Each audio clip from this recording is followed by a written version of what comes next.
이에 군대와 천부장과 유대인 아랫사람들이 예수를 잡아 결박하여 먼저 안나스에게로 끌고 가니 안나스는 그 해의 대제사장인 가야바의 장인이라. 가야바는 유대인들에게 한 사람이 백성을 위하여 죽는 것이 유익하다고 권고하던 자로라. 시몬 베드로와 또 다른 제자 한 사람이 예수를 따르니 이 제자는 대제사장과 아는 사람이라. 예수와 함께 대제사장 뜰에 들어가고 베드로는 문 밖에 서 있는지라. 대제사장을 아는 그 다른 제자가 나가서 문지키는 여자에게 말하여 베드로를 데리고 들어오니 문지키는 여종이 베드로에게 말하되 나도 이 사람의 제자 중 하나가 아니냐 하니 그가 말하되 나는 아니라 하고 그때가 추운 고로 종과 아랫사람들이 불을 피우고 서서 쬐니 베드로도 함께 서서 쬐더라. 아멘. 할렐루야. 오늘 설교를 준비하면서 고민이 참 많았습니다. 어떤 고민이냐면 설교 제목에 대한 고민입니다. 오늘 말씀 제목, 여러분은 기냐 아니냐 이게 무슨 뜻인지 아십니까? 고개를 끄덕거리시는 분들도 계시고 모르시는 분들도 계실 텐데 충청도와 전라도 지역에서 사용하는 사투리입니다. 그 의미가 뭐냐? 그것이냐 아니냐, 맞느냐 틀리냐, 이것을 기냐 아니냐라고 주로 광주에서 이 사투리를 많이 사용을 하죠. 제가 태어나기에는 전라도 광주에서 태어났지만 거의 유치원 생활과 중학교 2학년 때까지 경기도 인천에서 주로 살았습니다.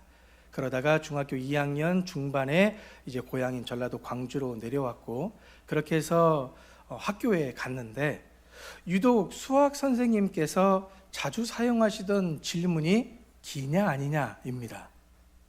예를 들면 이런 식이죠. 분필로 칠판에 1차 함수식을 이렇게 적으시면서 얘들아 1차 함수식이 뭐냐? y는 ax 플러스 b 기냐 아니냐? 그러면 학생들은 뭐라고 대답을 할까요? 기예요. 그러니까 제가 표준어를 사용하고 있던 제게 이 기예요라는 답이 정말 좀 당황스럽기도 하고 재미있었던지 아직까지 기억에 생생합니다. 맞아요, 네라고 대답하는데 기예요, 어떻게 하라는 건지, 기예요가 뭘까 참 궁금했었죠. 그래서 말씀을 준비하면서 임시로 제목을 정해놓은 몇 가지를 적어놨지만 머릿속에서는 계속 기냐 아니냐, 기냐 아니냐 이 생각이 나서 제가 고민이 많았습니다. 오늘 본문 속 이 베드로의 모습을 보면서 과연 오늘의 우리는 예수님의 참 제자냐 아니냐, 너는 제자냐 아니냐, 기냐 아니냐, 이 질문 앞에 과연 나는 뭐라고 대답을 할 수 있을까 고민이 되었기 때문에 이 질문 제목이 나오게 된 겁니다. 마태복음 5장 37절 말씀에 보면 현대인의 성경 해석으로 보면 이렇게 나와 있습니다. 너희는 그저 예할 것은 예하고 아니요 할 것은 아니요라고 말해라. 그 이상의 말은 악에서 나오는 것이다. 이 말이 무슨 뜻이냐? 마땅히 해야 될 것은 해야 할 말은 하고 하지 말아야 될 말은 하지 말아라. 이것저것 가감하지 말아라. 붙이지 말고 감하지 말아라. 있는 그대로를 이야기해라. 이런 뜻이 되겠죠. 신앙생활에서 어쩌면 가장 위험한 것 중에 하나가 중간지대 아닐까 생각을 해봅니다.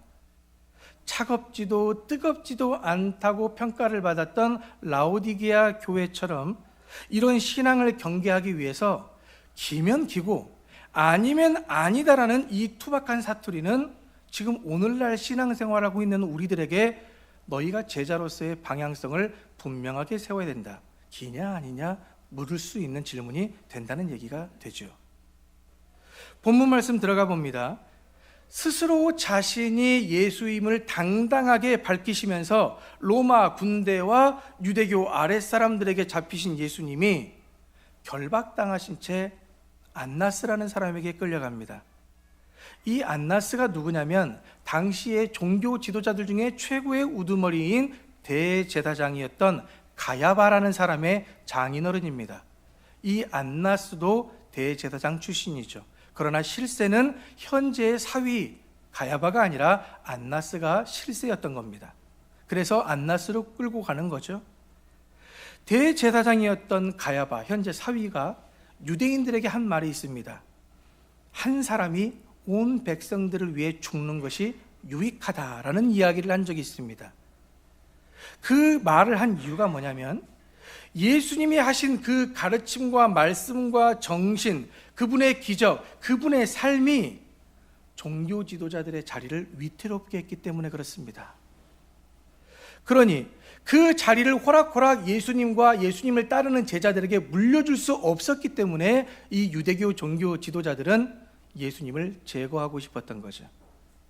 그러므로 예수님을 죽인 것은 누구냐? 바로 이 종교 지도자들로부터 시작해서 이 종교 지도자들이 뿌린 그들의 돈 몇 푼에, 그들의 호의에 기냐 아니냐를 바르게 외치지 않았던 그 당시에 예수 그리스도를 믿는 크리스천들, 그들이 바로 오늘의 우리가 예수님을 죽인 것과 다름이 없다라는 얘기입니다. 예수님이 그들에게 결박당해서 대제사장 집의 뜰에 들어갈 때에 베드로와 또 다른 제자, 이름은 나오지 않습니다. 그 두 제자가 그 뒤를 따라가게 되는데 대제사장과 아는 사이였던 이 또 다른 제자는 대제사장의 집의 뜰 안까지 들어갑니다.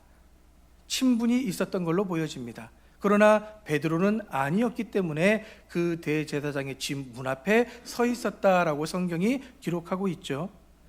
그러자 안에 들어갔던 또 다른 제자가 나와서 자신의 인맥으로 이제 베드로를 데리고 대제사장의 집 문 안으로 들어가는데 성공을 하자 몇 발자국이나 떼었을까? 이 문을 지키는 여종이 베드로에게 묻는 겁니다. 너도 이 사람의 제자 중 하나가 아니냐? 이 질문을 들은 베드로 마음이 어땠을까요? 심장이 철렁했겠죠. 내가 수제자인데 지금 제자가 아니냐 물어봤으니 얼마나 뜨끔했겠습니까? 그 상황 속에 베드로가 뭐라고 대답을 하느냐? 나는 아니다.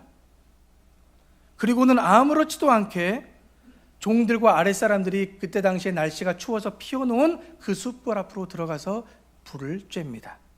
이것이 오늘 본문의 내용입니다. 지난주 말씀을 잠깐 한번 언급을 해보죠. 예수님과 베드로를 대조해서 보았습니다. 베드로는 세상의 방법인 칼을 들었지만 예수님은 하늘의 방법인 잔을 이야기하셨죠. 하나님 나라는 칼로 세워지는 나라가 아니라 하나님의 나라는 헌신과 희생과 수고와 사랑과 용납과 희생, 인내로 세워져야 되는 나라임을 이 잔으로 말씀을 가르쳐 주신 겁니다. 그렇기 때문에 오늘 본문의 내용도 마찬가지죠. 잔은 하나님의 뜻을 따르는 고난과 사명으로서 우리 예수 그리스도를 믿고 따르는 제자들 역시 세상의 방법대로 따르는 것이 아니라 하나님의 방법대로 따를 수 있어야 됨을 우리에게 가르쳐 주면서 나와 함께 가자, 나와 함께 동행하자, 이 얘기를 하고 계시는 겁니다.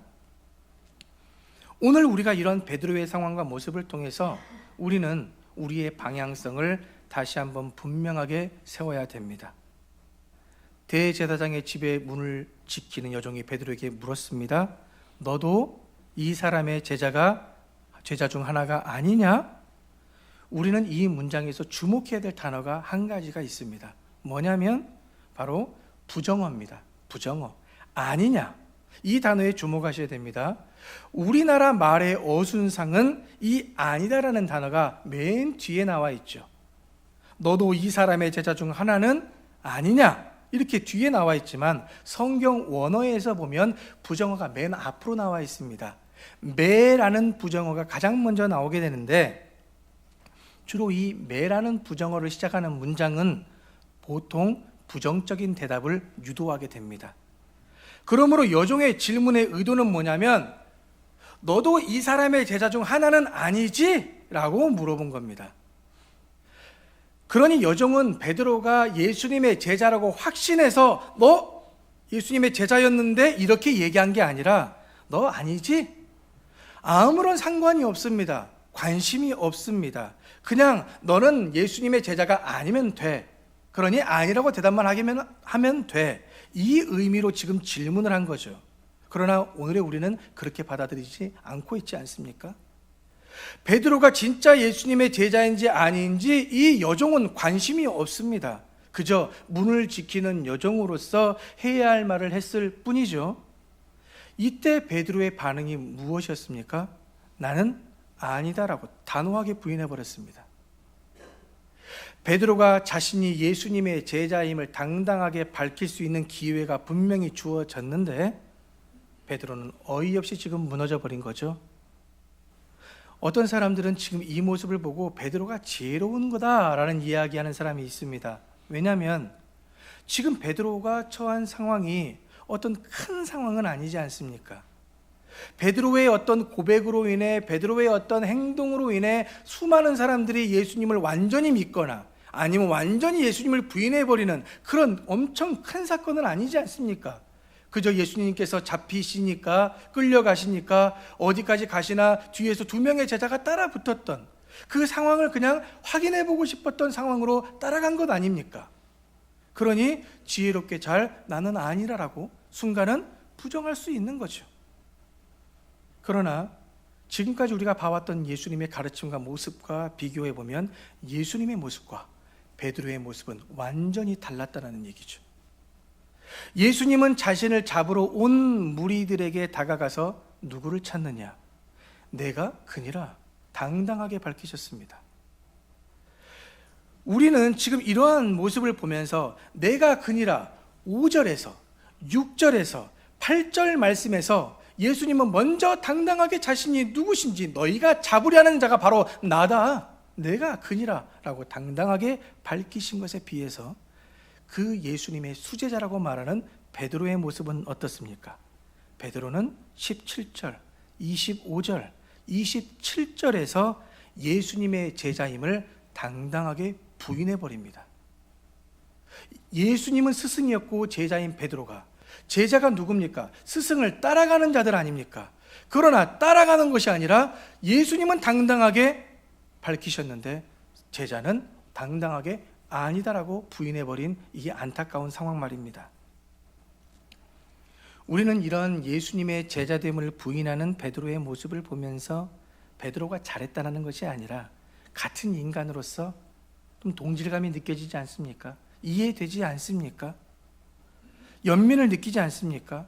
하지만 예수님의 제자됨을 부인하는 이 베드로는 지금까지 3년 동안 예수님과 동고동락했던 이 모든 일을 사실은 부인하는 것과 다름없는 겁니다. 그동안 함께 해왔던 예수님과 함께한 시간들, 여러 가지의 사건들, 베풀었던 기적들, 그런 권능과 권세, 수많은 가르침들과 신앙의 고백 등등이 아무것도 아니라는 것을 한마디로 정리해버리는 단어가 나는 아니라 부인해버린 거죠. 아니, 이렇게 한마디로 쉽게 부인해버릴 거면 예수님을 등과 횃불과 무기를 들고 찾아온 그 무리들 앞에서 왜 칼을 빼서 휘둘러 대제사장의 종 말고의 귀를 베어버렸을까요? 한마디로 부인해버렸을 거면 그냥 가만히 칼집을 칼에 꽂아놓고 잠자코 있지 왜 난리를 피웠냐 이 말입니다. 그렇게 무기를 든 사람들 앞에서도 당당하게 예수님을 지키려고 했던 이 베드로가 한순간에 나 아니야, 한 번도 아니요 3번이나 나는 아니다, 난 예수님의 제자가 아니다, 심지어 다른 복음서에는 욕까지 하며 부인을 했다라고 기록을 하고 있습니다. 한낱 대제사장의 문을 지키는 여종의 한마디에 잔뜩 위축되어 말 한마디로 부인해버리는 이 베드로의 모습, 그렇게 차디차게 예수님을 부인해버린 베드로는 어떻게 합니까? 아무렇지도 않은 듯 종들, 아랫사람들이 피워놓은 그 불에 가까이 다가가서 자기도 불을 쬐입니다. 이 모습이 무엇을 의미하는 것 같습니까? 나는 원래 이런 사람이었어. 나는 원래 예수랑 상관없어. 이 사람들과 같은 부류의 사람이야. 나는 이런 사람이야. 이런 모습을 보면서 오늘날 우리의 모습이 오버랩 되지 않습니까? 그 불을 쬐고 있는 사람들 중에 내가 서 있지는 않습니까? 이 땅에 사는 동안 우리는 예수 그리스도의 제자로 살아갑니다. 그러면서 동시에 대한민국 국민이며 이 민족의 사회인으로 우리는 살아가게 됩니다. 우리는 사회인으로서 얻을 수 있는 유익을 위해 때로는 내가 크리스천이라는 것을 감추며 살아가 본 적 없으십니까? 저는 주로 학생일 때 식당에서 밥 먹을 때 이 기도하는 부분에 대해서 위축된 부분이 있었습니다. 왜냐? 제 행실이 올바르지 못하다 보니 거기에서 기도하고 밥을 먹는 모습을 보면 다른 친구들이 내 모습을 보면서 와, 현철이가 교회를 다녀? 말도 안 돼. 이런 부정적인 영향을 끼칠까 봐 저는 기도를 기피했던 부분이 있습니다. 이런 모습이 과연 저에게만 있습니까? 여러분들은 당당하게 이 세상에서 사회인으로 살아가며 크리스천으로 살아가면서 여러분들의 정체성을 내가 장로다, 내가 권사, 집사, 신앙, 아니 직분은 없다 할지라도 거룩한 길을 걸어가는 성도다라고 당당하게 밝혀보신 적이 있으십니까? 과연 내 모습은 어떤가? 과연 그들과 함께 불을 쬐는 모습에 있습니까? 아니면 그 여인의 한마디에 그래, 내가 예수 그리스도의 종이다 라고 당당하게 밝히시는 존재이십니까? 정말 여러분들에게 묻고 싶은 것이 있습니다. 과연 여러분들에게 제일 중요한 것이 뭡니까? 여러분들의 인생에서 가장 중요한 것이 뭡니까? 내 삶의 이유, 목적, 내 가장 큰 소망이 뭡니까? 두 가지 신분 속에서 나는 어떤 신분에 더 내 정체성을 무겁게 두고 계십니까? 예수 그리스도의 제자라는 정체성입니까? 그저 사회인이라는 하나의 정체성입니까? 나는 그저 평범한 사회인으로서 교회에서 그저 좋은 교훈의 말씀을 듣고 도덕적으로 내가 선한 영향력을 끼치며 행복하게 살다가 천국에만 갈 수 있다면 좋다고 생각하는 정도에 그쳐 있는 사회인으로 계십니까? 아니면 정말 예수님께서 걸으신 그 길을 걷기 위해 몸부림을 치며 크리스천으로 살아가고 계십니까? 세상은 하나님의 백성들에게 시비 걸 일이 없습니다. 왜냐? 다들 자기 중심으로 살아가기에 바쁘고 정신이 없습니다. 믿는 우리들에게 관심 없습니다. 우리가 전도지 주어도 아니요, 됐어요. 관심 없어요. 자기들 살기에 분주합니다. 심지어 마귀도 시비를 걸 만한 크리스천들에게 시비를 걸지, 냅둬도 그냥 알아서 하나님과 멀어질 사람들은 마귀가 절대 시험 주지 않습니다. 그러나 우리가 더 하나님을 닮아가기를 원한다면, 그렇게 주님과 동행하기를 힘쓰고 기도하고 말씀 보고 찬양하는 일에, 더 이웃을 사랑하는 일에 가깝게 가면 가깝게 갈수록 사단 마귀들은 끊임없이 우리들에게 불화살을 당겨서 쏘아댑니다. 그래서 우리의 믿음의 방패를 하나씩 하나씩 녹여가지요. 그래서 구멍이 뚫리게 만들지요. 그러니 여러분들에게 인생 중에 나에게 시험과 연단과 고난이 있느냐 없느냐를 잘 보시길 바랍니다. 내 연약함과 내 개인적인 실수로 말미암아 질병과 아픔과 고난의 상황이 주어질 수도 있지만 그렇지 않은 상황도 있습니다. 우리가 하나님으로 가까이 가면 갈수록 우리에게 고난과 질병과 아픔이 기도의 제목거리가 더 많이 늘어날 수도 있는 겁니다. 여러분들, 문지기 여종은 베드로에게 다른 거 질문한 거 아닙니다. 너 예수와 관련 있냐 없냐, 이거 하나만 질문한 겁니다. 하나님과의 관계에 대해서만 질문한 겁니다. 그러니 우리는 이 2026년을 맞이했을 때 무엇에 주목을 해야 되냐? 하나님과의 관계에 주목을 해야 됩니다. 내가 제대로 예수 그리스도란 나무의 가지로 탁 붙어 있느냐, 떨어져 있느냐, 내가 주님과 함께 동행하고 있느냐, 주님은 저기에 계시고 나는 내 마이웨이의 길을 걷고 있느냐, 이것을 늘 관계를 생각을 하셔야 되죠. 왜 관계에 대해서 물을까요?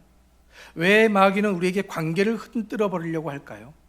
우리가 예수님께 완전하게 붙어 있게 되면, 즉 제자들이 자기 자신을 버리면서 타인을 향해 사랑과 용서와 희생으로 주님이 마신 그 잔들을 들기 시작하고 그 잔들을 마시기 시작하면 이 세상에 더 이상 마귀가 설 곳이 없어지기 때문입니다. 하나님의 통치가, 하나님의 나라가 이 땅 가운데 더욱더 확장되면 확장되어질수록 마귀가 설 자리는 없어지기 때문에 마귀는 끊임없이 너 예수와 관계 있냐 없냐, 제대로 붙어 있냐 못 붙어 있냐. 그래서 우리의 마음을 찌르죠. 너 그렇게 해서 네가 신앙인이라 말할 수 있냐? 너 그렇게 해서 장로, 권사, 집사라고, 성도라고, 목사라고 얘기할 수 있냐? 네가 그렇게 많은 이들에게 힘들게 하고 어려움을 주면서 사랑하지도 못하면서 무슨 신앙생활이냐? 이렇게 우리의 양심을 흔들어 버리죠. 요한복음 15장 18절 19절 말씀을 보십시오. 우리 다 함께 읽어보겠습니다. 시작.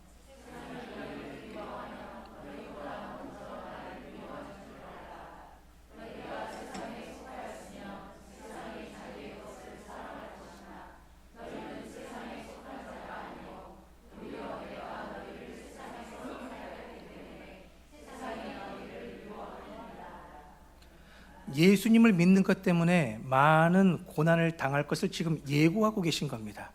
그러니 목사님, 왜 나는 이렇게 힘들까요? 왜 이렇게 아플까요? 왜 이런 문제만 있을까요? 그러면 솔직히 여러분들에게 이렇게 말씀드리고 싶습니다.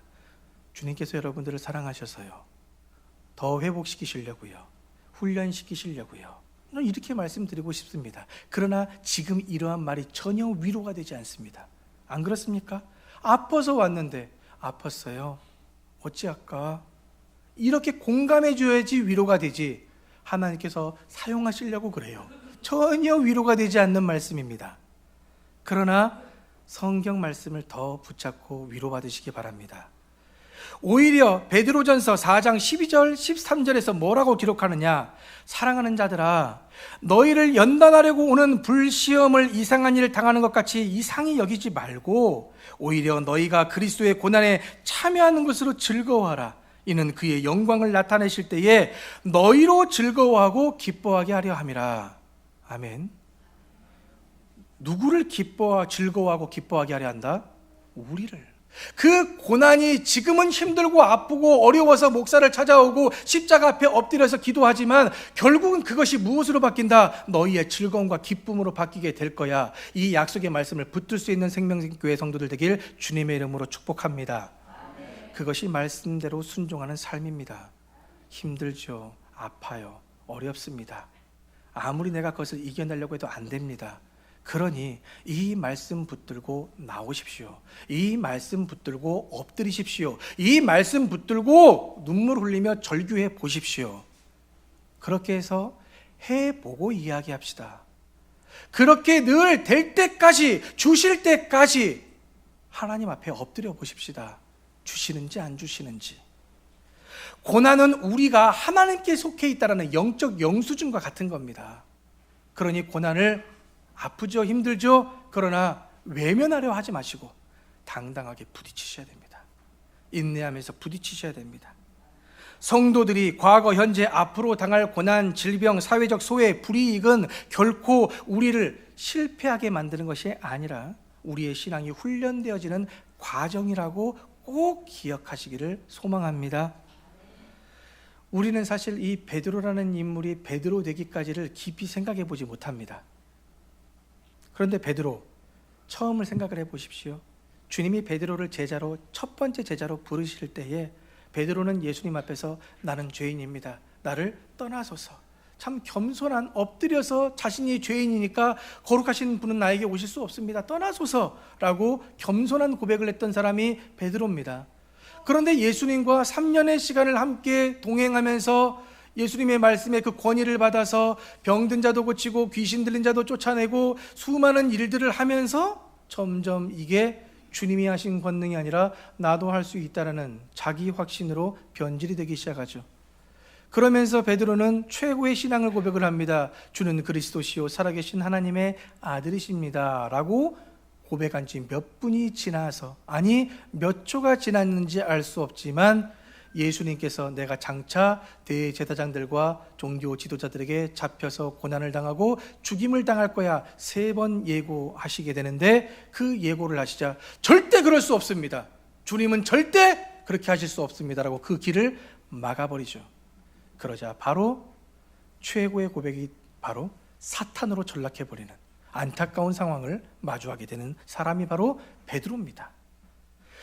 베드로는 예수님께 반석이라는 이름을 받았습니다. 페트로스라는 이름을 받게 되죠. 그러나 여전히 옛 자기의 이름 시몬이라는 기질을 버리지 못하고 있는 겁니다. 베드로를 비롯한 다른 제자들도 보십시오. 예수님을 통해서 새로운 왕국이 건설이 되면 그 옆에 누가 큰 자로 앉을 것인가 논쟁하며 싸웠던 사람들이 예수님의 12제자입니다. 고난이 없이 영광만을 기대하고 소망하며 예수님을 따라다녔던 지극히 인간적인 모습을 바로 예수님의 12제자가 보여준 겁니다. 그러한 시몬이 베드로가 되기까지, 베드로가 되기 위해 거쳐야 될 관문이 있었으니 그 관문이 무엇이냐? 철저한 절망입니다. 완전히 깨 부셔져야 되는 상황이 있어야 시몬에서 베드로가 될 수 있는 거죠. 다 주를 버려도 나는 결코 주님을 버리지 않겠다라고 장담했던 베드로가 결국은 예수님 앞에서 3번이나 당당하게 예수님을 부인한 것 아닙니까? 예수님은 그 모든 것을 다 알고 계셨죠. 닭 울기 전에 네가 나를 3번 부인하리라.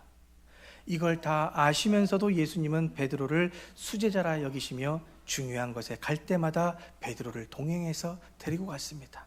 날 배신할 놈인데도 불구하고 예수님은 늘 옆에 두셨다라는 얘기입니다.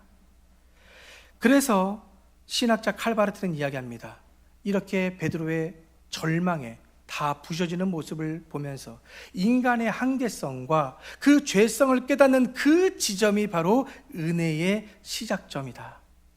그러니 내가 하나님께 온전히 거듭난 존재로 제자로 서길 원한다면 나는 완전히 철저한 절망 앞에 엎드려져야 되는 거죠.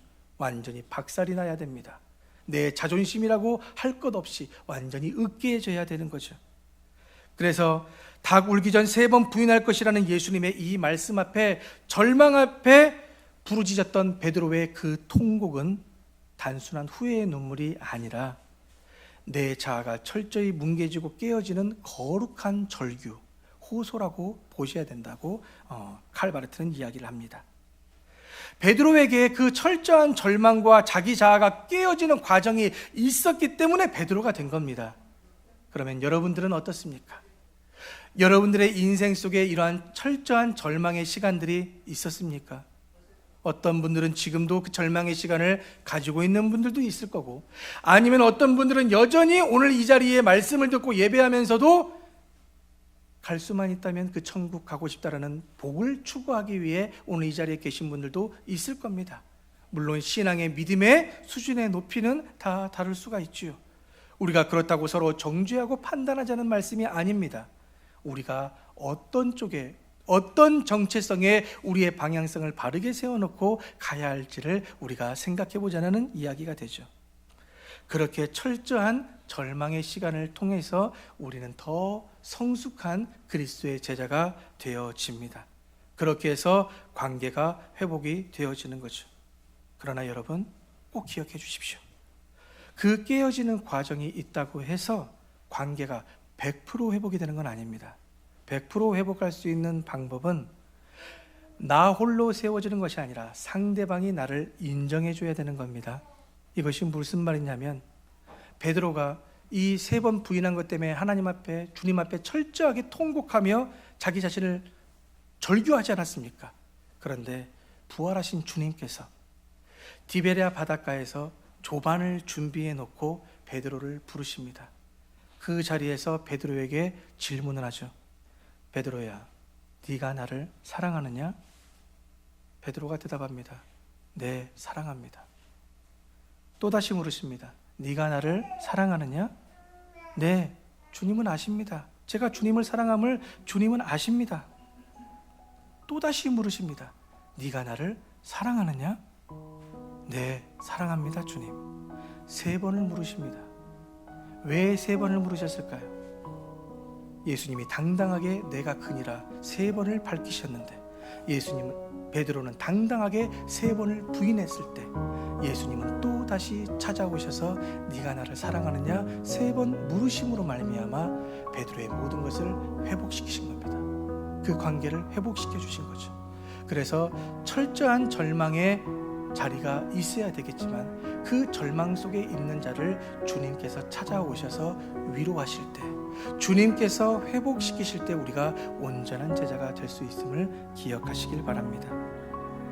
그러므로 베드로 되기까지의 가장 중요한 핵심은 우리가 해야 될 일도 있겠지만 바로 아버지 하나님의 신실하심, 하나님의 변함없으심, 그 변함없는 사랑과 은혜가 주어질 때 우리가 거듭날 수 있다라는 얘기입니다.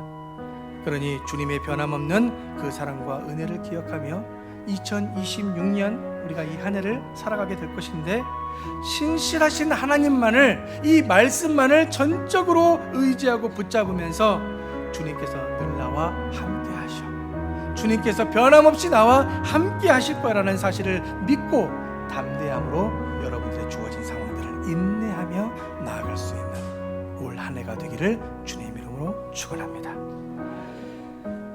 하나님 아버지, 저희는 한치 앞을 볼 수 없고 예측할 수도 없는 연약한 자들입니다.